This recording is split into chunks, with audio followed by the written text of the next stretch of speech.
Hello. Oh, jeez. And welcome to Rage Against the Dice. Today, we're visiting an old series. And by old, I mean really, really old. Yes. This is the... Alan, why do you exist? No. Although that's... Again, birthday cards for my parents. Indeed. No. So, originally, you may recall Alan appropriated... Is it a word of the day? Yes, he stole it from a Chinese kid. Oh my god. He's a beast.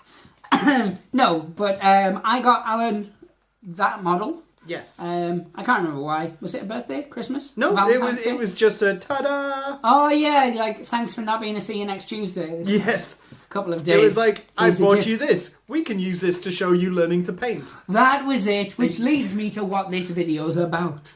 Segway. Oh, I really want one actually. Why didn't you get me a Segway for Christmas? Maybe I did. Ah. I told you it still hasn't arrived. Damn you, Firestorm Games! And Do they sell Segways? They must do. They must. Obviously they must, yes. Because yours hasn't arrived yet. Indeed. So today we're painting the Caradron Overlord, engineer-y, champion-y, captain-y guy. I can't remember, it's been so long ago. Greg, he's called. Now you decided to go for like a bronzy, goldy horn, bronzy. I did, goldie horn bronze. You went for a goldie horn look, didn't you? And yeah. That was because of Skyrim. Yes, I wanted to go for as I remember discussing, I wanted to go for a sort of Skyrim, Dwarmer. Yeah, you wanted to be rimmed, basically. That's what you're saying. By robots. By robots. So, what we're going to do is I'm going to teach Alan to drybrush. Because that's going to be the main body of this particular model. We are going to do this in stages, and I am going to show you how to do other techniques. Again, I think we said this in the first video. Full disclosure, I have never painted, until we did the undercoat of this, I've never painted. You'd never even built a model, had you? Never even built a model. I basically do all the building and painting and stuff for us. You're a champ when it comes to that. It's true, but you have other skills. You choose good sandwiches.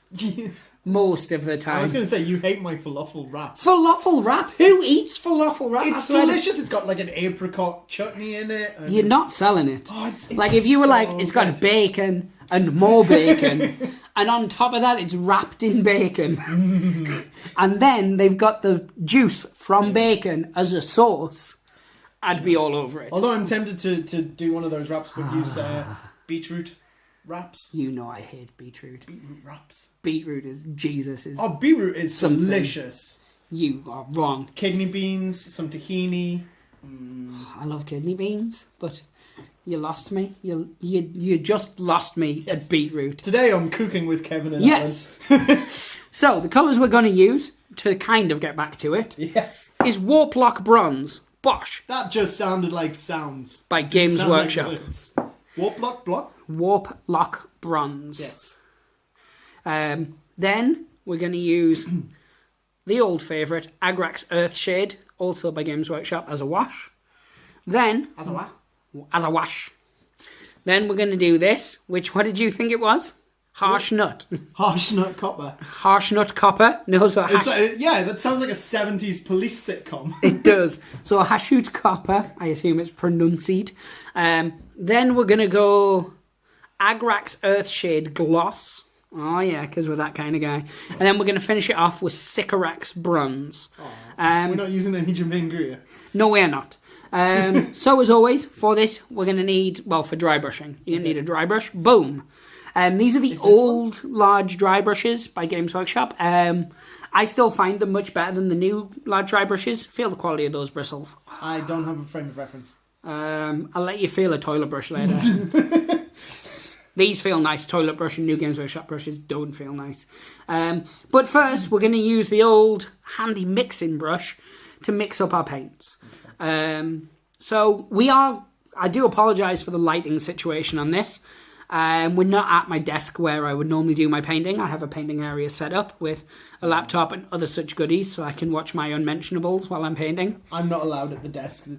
It's too well organised and I'm far too clumsy. This is true. I do have the new microphone there, which you'll probably end up licking or something. I know what you like. So we've got just a one lamp, big light setup. It's not going to take away... It sounds like some sort of really... It does. Yeah. Yeah. Let's not dwell on that. Indeed. But so, the setup I've got, as you know, I tend to use a wet palette. For my painting tutorial videos, though, I have been using just a dry palette. Reason for that is more people have access to a dry palette. I am going to do a video at some point showing you how to make your own wet palette. What's a wet palette? A wet palette is a palette that keeps your paint wet. Right. Okay. It's basically something, something like a sponge and grease paper, kind of bobbing in a bit of water, and it keeps it all. It's really, really handy, especially if in like these situations where the light is over the palette. This paint's going to dry fairly quickly. Right. A wet palette would keep it wet, but you either have to buy a wet palette or make your own. Because we haven't done a video showing you how to make one yet, I'm not going to use one. Because I don't want to go, hey, this is how to paint. Here's all the paints you need, so you have to go out and buy them. And you're going to need to buy a wet palette as well separately. That's just a tile that I stole from an old man. What? He didn't need it. His bathroom will never be finished. Shouldn't have asked me to tile it then, should he? Okay. You make a valid sound point. Okay. So I tend to, when I paint, I actually use 3 water glasses because I'm ridiculous. But on this occasion, we're using 2. One for mixing paint and the other for washing brushes. Okay. And then we've got some basic kitchen roll, which we're going to use to rub away the excess of the paint. Yeah, people use other things. Yeah, some people use sponges, some people use a soiled rag, other people use the back of their hand. I like the back of my hand because it absorbs the moisture really well. But yeah, so... How my career as a hand model won't work out for tomorrow. That is true, yeah, it is a new job you've just started. Yet another new job. So, I'm going to go for this 2 parts water, and this is the water one. And then we're going to use 1 thing of wart block. Okay. I always suggest you give it a really good shake because paint tends to sediment. Well, sediment will accumulate. Basically, it separates and breaks up, and then you've got to mix it all back together. So, and as I've said in previous videos, I do tend to use a lot of mediums and things like that for the future. Yeah, to find out what my horoscope is and things like no, in order to instead of water. Oh, okay. But as most people have water at home, unless you live in very certain parts of the world, I'm not mocking those people who don't have water. I'm just saying if they don't have water, the chances that they're going to have a medium in which to separate the paint are unlikely, isn't it? So whereas you're going to be dry brushing with a Games Workshop based model, I'm going to be using a Klingon Fighter by Mongoose Games for their now defunct Star Trek game. Oh, Mongoose Games. You bring out so many lovely games and then you cancel them just as I get into them. It's like they mock me. They did a Babylon 5 game. I was like, oh, I'm all for this. Yeah. And they went, but we've discontinued it. Oh. And then they got me with Star Trek. Same rule system, so I don't know why I was tricked. So what are you doing? Yeah. Get some on the brush. And then you're rubbing it off. Right. Wait, that sounded wrong. And then we're just doing this. Oh, I see. And you'll see it's mainly putting it on the raised areas. Right. As I said, I use the back of my hand, and a lot of it is for this reason, because I can do that, and then this is all one action. Yeah. So I think I got used to doing it, and it's it was ergonomic. No, anthropometric. Yeah. Yeah, ergonomic. It originally came from when I worked for Games Workshop, and I used to go to head office a lot. Shall I start? Yeah, you are more than welcome to. So I'm going to move this to the side so we can capture Alan doing it. For your first layer, because you want it to be quite bronzy, goldy, etc. Yeah. Just, it doesn't have to be as thick. It doesn't have to be thin. You can be a lot thicker with it because you want the whole model covered. The reason we do it like this is because we want the black to shine through. Right. So, like on that, you'll see it is bronzy, and you can start to see that it's going bronzy. But you can see the black shining through it. Yeah. Which gives it like a natural shading straight away. So what I'm going to do is I'm just going to stop this now while you sort of do this, because you're going to need to give it 2 coats. Always water it down, always give it 2 coats, as some great type Games Workshop-y people, his name's Duncan, but I'm not trying to give him props, would tell you. So then we're going to come back and show you sort of how it looks once you've done it. We will, with the other coats, we'll concentrate a bit more on it, and maybe we'll get some time-lapse on the go. Because you know I love my time-lapse. You do now that you've learned how to do it properly. Indeed. Because before, I just used to talk really fast and do the action really quick. You just made us run around really quickly. Yeah. But now I've realised that you can do it without that. Although it means I can't put the Benny Hill music over the top, and I could still put the Benny Hill music over the top. We need to find out how to get the license for that bad boy. I was going to say, for me painting, I feel it should be more the Spanish Flea music that's playing. Indeed. So anyway, we'll let you do that, let it dry, let you put a second coat on it, and then we'll come back. Okay.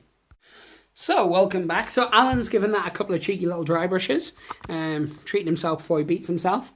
I shall show you what it looks like. That is how I treat myself. Indeed. That was your birthday present. Yay! So the camera's like, I'm not focusing on that. It's too dwarven for my liking. But there you have it. So he's given it a fairly even coat, as even as a dry brush can be. Yeah. And already you can see straight away where the black's coming out and the underlayers. But like you could put that on a table with all like the other colours done to it, and that would be perfectly acceptable for like a tournament standard tabletop. I think it looks nice already. What we're going to do is we're now going to repeat the same thing with Hashnut Copper. I just want to make sure you've got that dry brushing technique down before we go on to the wash. Okay. And it's not going to make a big difference because we would have been putting a wash on after every stage anyway. So I think we'll get away with this. So once again, mix it up. So that's my one for washing my brush. This is my other one. I switched them. I don't know if anyone noticed. Don't think it matters. Don't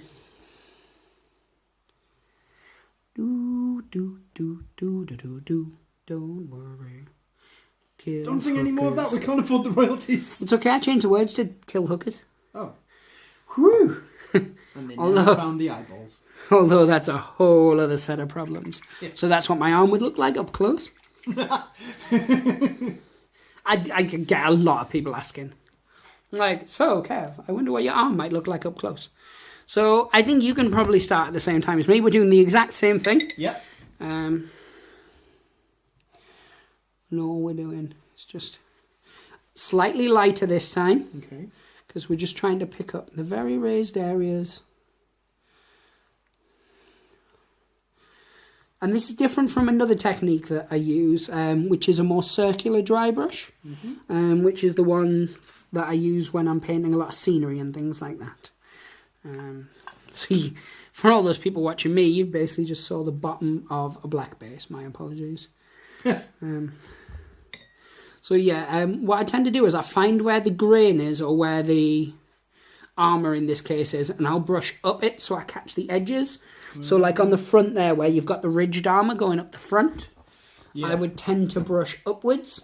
So yes, so because what you're wanting it to do is to catch the raised areas. That's what this does. You basically, I call it dusting, which I'm sure is like a sexual connotation, but I don't care. I'm reappropriating it. I believe everything is a sexual connotation. Because when I say it, it is. And that, for the record, guys, is what Alan's hand would look like up close. Really? The people need to know. I zoomed in a bit. No, it was as you went to use the doily. Oh, right. I'll bring that closer. So yeah, straight away the camera's picking up.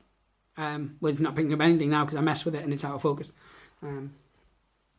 But now it's in focus and it's picking up straight away. You can see the highlight. Do you need me to mix you up a little bit more of that, or are you good? I think this is it done in that sense. Yeah, as I say, what I would normally do is I'll tend to give it a second coat. Thinny paints, always 2 coats. That's what the cool kids do. If you didn't thin them, could you just use one then? Well, yes, you can. Oh, I was being flippant. And your model would look crap. I was being entirely flippant. I assumed you were setting me up for a teaching lesson. Ah. The reason we don't is, and the reason we water down our paints, is because otherwise they can become streaky. Right. And when it's thick, you can see sort of the grain and stuff like that. So I'll tend to use really thin coats and a lot of coats. Like for beginners and stuff, as I said, thinny paints, 2 coats, which is kind of the Games Workshop recommended way. But like when I'm painting, like the elven cloaks I'm currently doing for that Mirkwood commission. Yeah. When I'm painting them, I'll put like 5 layers of a colour on, but really water down. So it's basically almost like liquid with like a pigment to it. Right. And I'll just put a lot of streak. I'll just put a lot of colours, and I like the effect it gives me anyway. You don't tend to see the brush strokes, and it tends to have more of a fade to it. Sure. The only thing I would probably think you need, because that's starting to look really good, is around the boots and areas like that. I was deliberately avoiding that. Just going to show this. I was deliberately avoiding around the boots and the ground because I assumed that's not going to be bronze. Because it's ground. Well, the ground isn't, but his boots are still going to be bronze. I see what you mean. So it's just those ridge bits on the boots. Just need picking up a little bit. Not a lot. Yeah. Except from my days working in both Games Workshop and an independent stockist, teaching kids to dry brush was kind of like the bread and butter of how to teach them to paint. Like, here's a Space Marine, dry brush the crap out of it. When you get a bit older, I'll teach you how to paint it properly. However, well, no, this is as I would do to them. Yeah. With yourself, I'm showing you how I would actually dry brush. Yeah. So this is that better? Yeah, much so. I mean, I'll pick it up and let the peeps. I don't know what the camera can see from where I'm sitting. All the dwarf. Sorry, the space dwarf piratey thing. Yeah, that's nice. Already, I'm sure you can see better than the camera can anyway. Yeah. That there's tones to it. Yeah. Just even in that small part, like, you could feel that easily. What we're going to do now is we're going to go straight into a wash. With washes, I tend to... Do you need this to dry or something, or...? Because of the dry brushing, it'll dry fairly quickly. We will with the wash. Yeah. I don't water washes down an awful lot.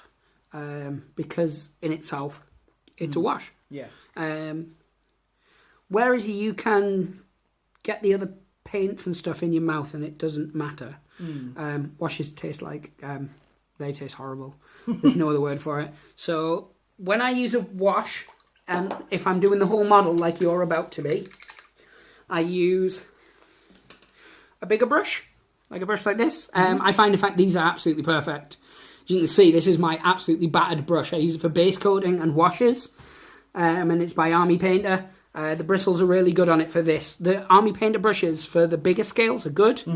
The little brushes are terrible. So we're coating the whole model basically in that. So am I doing dab? No. You so just paint straight on and then straight onto the model like I'm doing here. I see. You basically making sure it doesn't pool though. But you want it to cover the whole model, mainly making sure it's in the recesses and stuff. Because this is going to add a natural shade to it. I see. So Games Workshop have been really good in terms of, for new painters especially, they've listed their paints. So, like washes are shades. You get a layer paint, which is your base paint. No, you get a base paint, which is your base paint, funnily enough. Then you get your layer paints, and then you've got edge paints, which is for edge highlighting. And technical paints, which are for specialist type things. So they've really labelled it out really well for everyone to get from A to B. What I'm going to do is, because this will need 2 coats, I'm going to stop this, let you get on with it in peace, because it is quite daunting when someone's got a camera at you. And then we can show them what you've done with the washes. One thing to remember with washes is, since they became a larger pot, people spill them a lot. I don't know why, I never have. Yeah. But people be all right, Mr. Perfect. No, it's like a thing I see online, like on all the painting, because I'm on a lot of Facebook painting groups. Yeah. At least once a day you'll get, oh no, it's happened to me too. Like, how has it happened to you? Once you've used it, close the lid. Doesn't happen. Use a palette. Pro tip. Yeah. It's not even a pro tip, common sense tip. Open lid, more likely to spill. Closed lid, less likely to spill. That sounds right. However, if you do happen to spill your paint, you're one of those. If you use a medicine syringe that you get in kids' medicines, you can actually suck it back up and put it back in the bottle. Oh, okay. That is a pro tip. If you're a parent, it's easy, because if you're a parent who doesn't drug your kids with Calpol, you're doing it wrong. That's a bad parenting tip. You know what I'm talking about. I unfortunately do. That one time that Parker was playing up and you were just like, just cowpole him. And I was like, you don't even have kids. How do you know that that's a thing? Don't say that. He did, though. That was his, like, not solicitorial. That was your social workable advice. Just, like, drug the kid. Yeah, drug the kid. But anyway, I'm going to let you go on with this. We're going to come back once you've reprimanded me for telling people on the internet that you drug kids. You do, it's just you don't want me to tell people. Right, so now the wash is settled in. He's given that a couple of washes. It kind of looks like this. And then, kind of looks like that. And I know looks just like that. Indeed. I know what you guys are thinking. You're thinking, I'd bang that. And rightly so. I did. Well, I tried. You stopped me. Yes. We're not at that stage yet. So now, what Alan's going to do is he's going to do the final dry brush / highlight, which is Sycorax Bronze. Now with this, he's going to do very, very light dry brushing. He's going to try and... I'm going to pass me a clean brush. That is clean, isn't it? Well, as clean as you're going to get in this day and age. It's kind of just very lightly, like that, just picking the edges.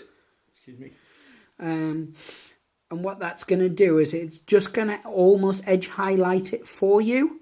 And edge highlighting is a technique I'm going to teach you, but I won't be teaching you it on this model. This is the kind of technique that certainly is further along than where you're at and I on think, your first ever model. I think just to reiterate, one of the things we were briefly talking about just off camera is we are quite fortunate with this being my first model because he's an extremely contoured writer, so it makes this dry brushing thing a lot easier than, as we were saying, when it comes to me painting the towel.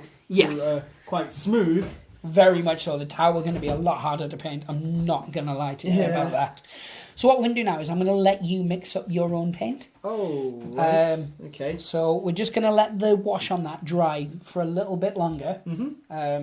And then we'll get started on it. Great. So we are back, and, you know, full disclosure, you've already given it one dry brush of Sycorax. Yeah, just that. And you're now waiting to do its last one. So we're going to get that done now. Okay.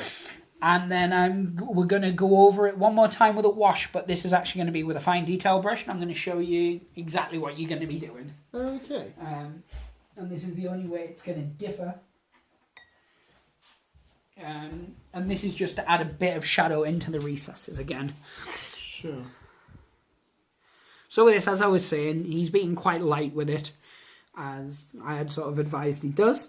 Once you've been painting a lot longer, you'll learn different brushes. You can go different strengths of brushing to get different effects and things like that. So the way I would use a Games Workshop brush would be very different to how I would use an Army Painter dry brush, for instance. Because the bristles are thicker, are stiffer on an Army Painter one and stuff like that. But for now, let's not overcomplicate things. I know, like...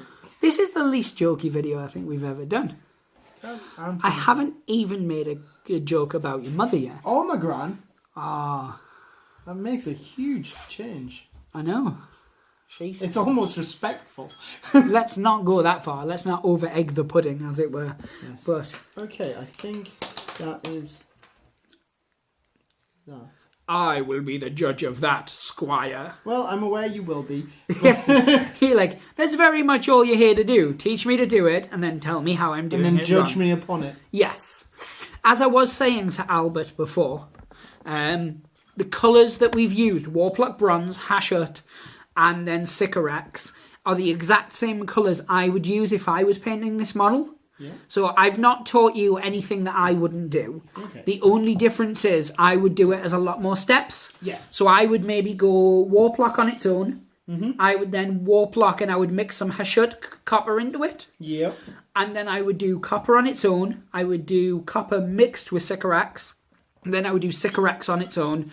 And then I would use Stormhost Silver, I think it is, which is a really bright silver. I would give it one final dusting of that, just to make it stand out. Now, what we're going to do, because this is a gold, and you can use different washes depending on what you want from it, because gold is very rarely ever just gold. You either get ready golds, greeny golds, Yeah.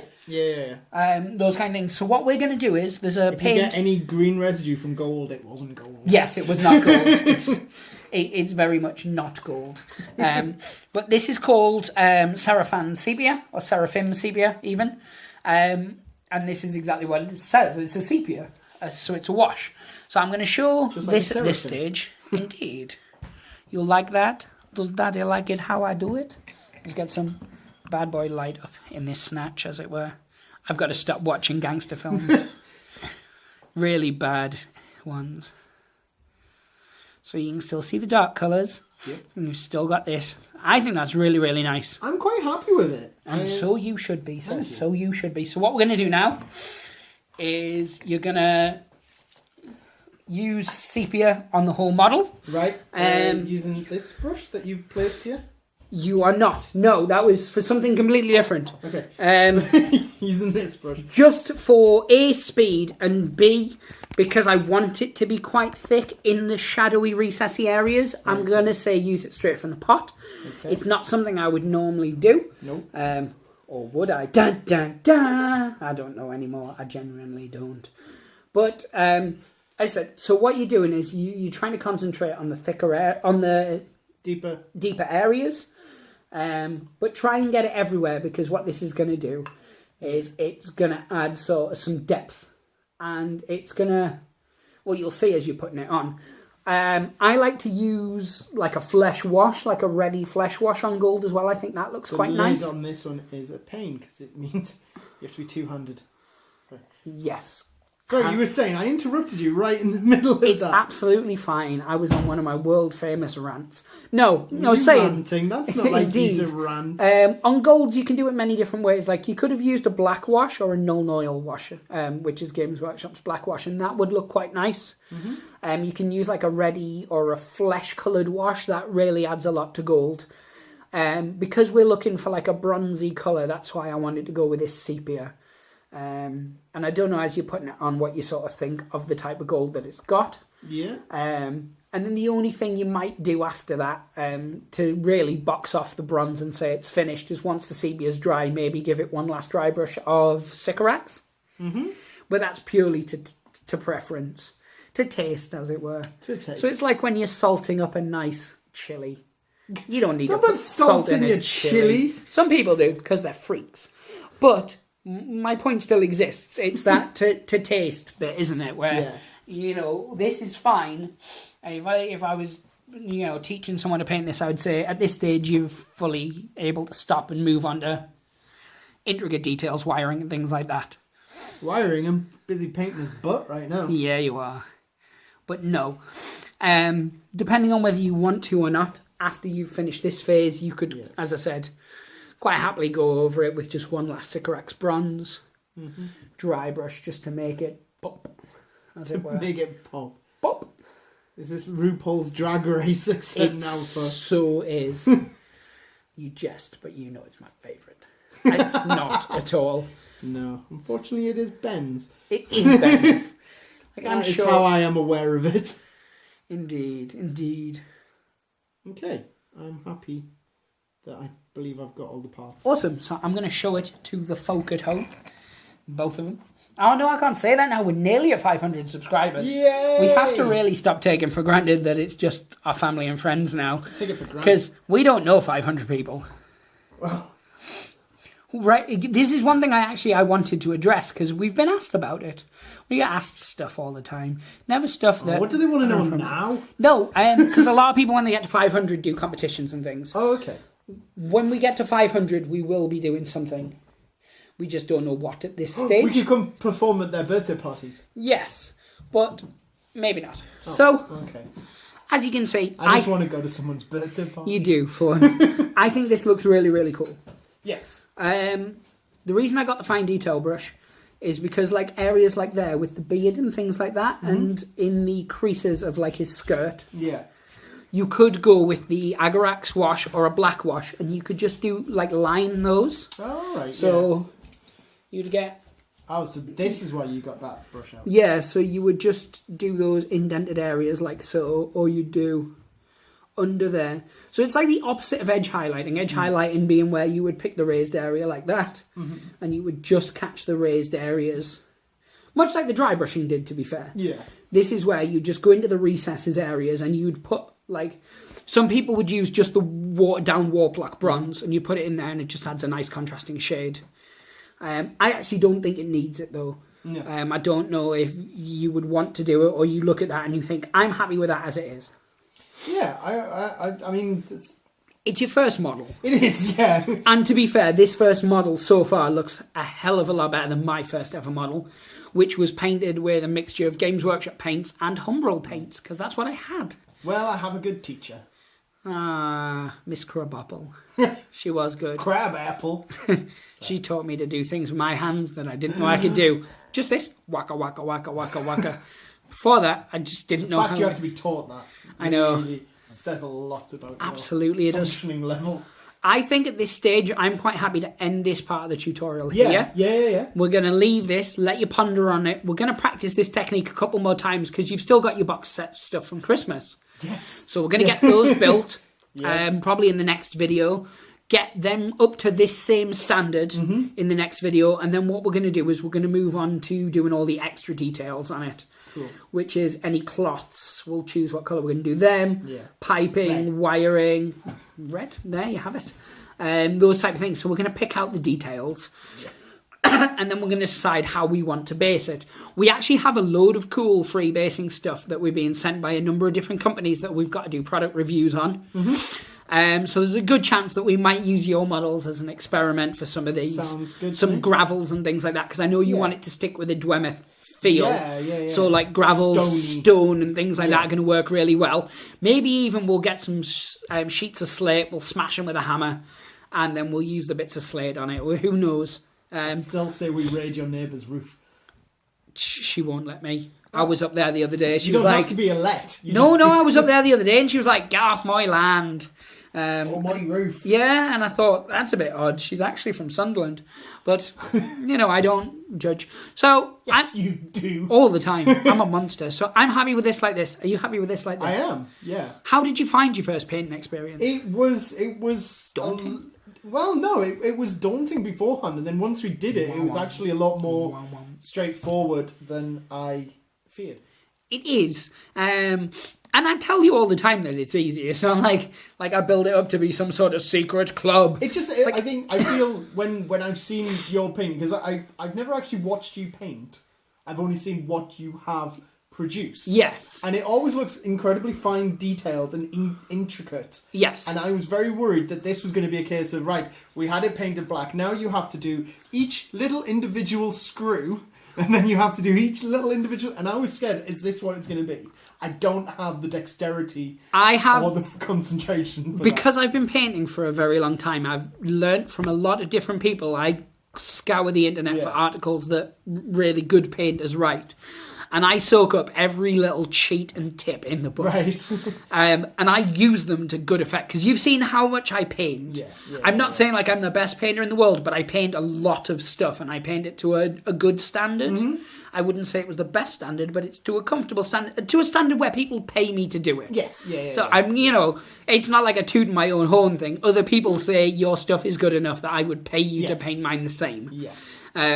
They're not saying like I'm a world-class golden demon or swords slayer winner, etc. Sure. But none of that is done by like sheer hard work and skill. It's tips and tricks I've learned. Like the dry brushing thing. This looks really, really good. It looks like you spent a lot of time on it. And I know obviously we've stopped and started, but in terms of this actual video, we've only been filming it an hour and a half. Yeah. And during the break bits, is waiting for stuff to dry and making a lot of penis jokes. They're so funny. Always funny. But yeah, and these are the kind of tricks and tips I use. And as we're going through, that's one of the things I'm going to teach you. And so obviously you guys will see them as well. On these videos, because as I said, not the best painter in the world, but I do know a lot of tips and tricks to get stuff painted quickly, effectively.